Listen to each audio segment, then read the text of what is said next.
Sanura Education presents The Sound of Woodwinds. The flute, oboe, clarinet, and bassoon are members of the woodwind family.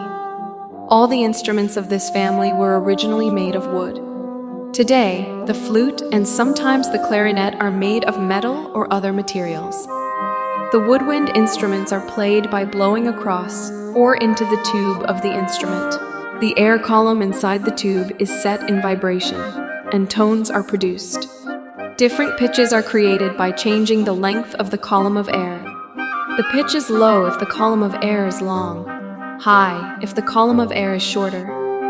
Listen for the instruments of the woodwind family in these pieces.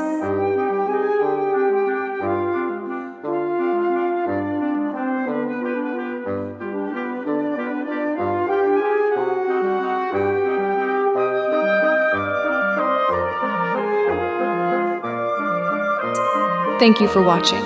With regards, Sanura Education.